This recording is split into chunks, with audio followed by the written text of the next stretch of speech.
Hello, my most fabulous art friends.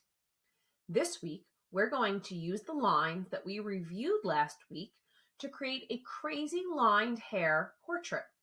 Now, this will not be a self-portrait, so we don't have to worry about making this look exactly like us. What we do want to make sure we remember is our lines. Let's review them quickly. Horizontal, vertical, diagonal, spiral, bumpy, wavy, zigzag, loopy, castle, dashed, and dotted. Now, in order to complete this lesson, I'm going to tell you that I would like you to make sure you have a piece of blank paper and a pencil. I am going to use a marker to draw with today so that my lines stand out clearly and you can see this better in your computer screens.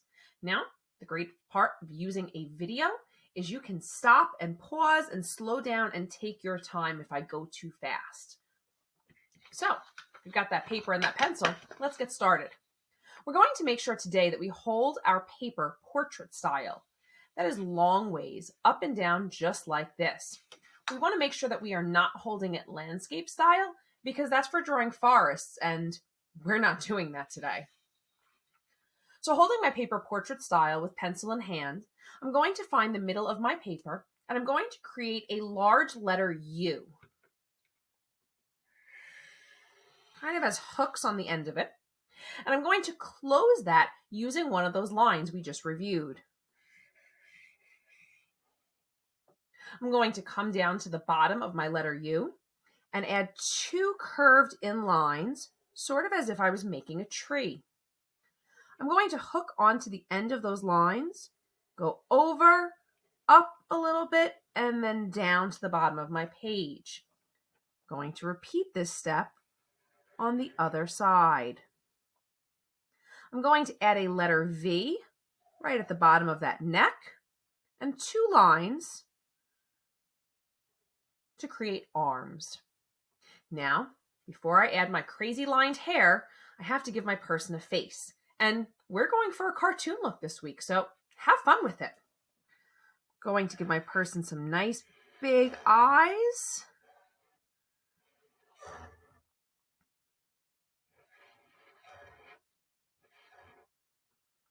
The pupil is the little dark part of your eye that you see out of.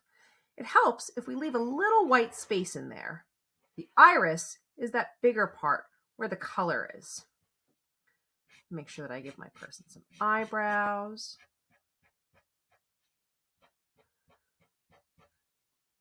Nose. Nice big smile.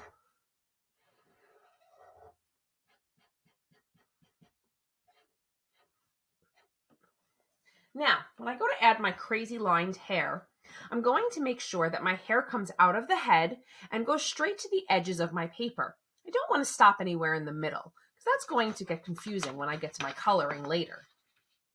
It helps to start at a corner, at least in my opinion. I'm going to go to a corner and I'm going to create a loopy line going all the way up.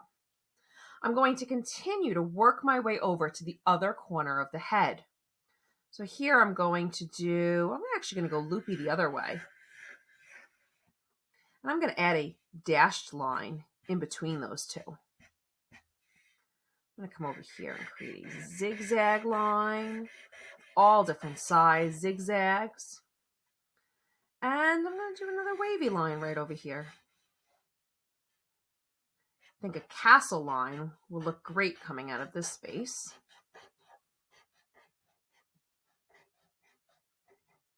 Making sure that I get all the way to the end every single time. Lots of space there, so I'm actually going to add a dotted line. Notice as I'm going through, I am reusing lines, and that's okay. I'm just making sure that I'm filling the space. So I'm going to add a bumpy line.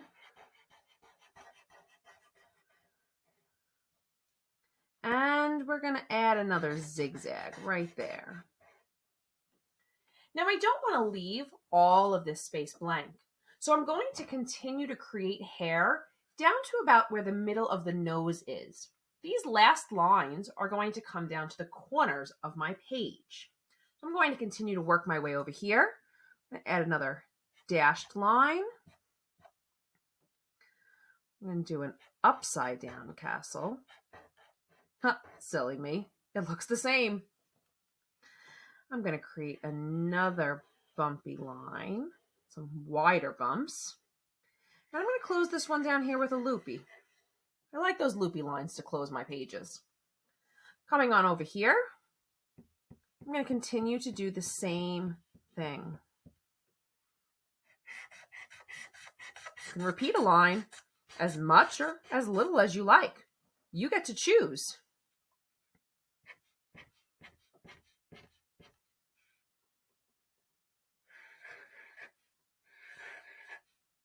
Connect some spirals here to create an interesting kind of line.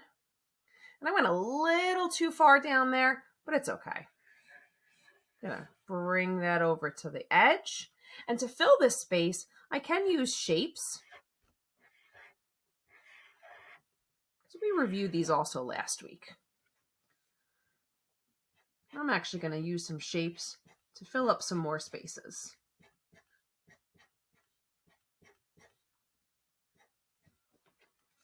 Let's see.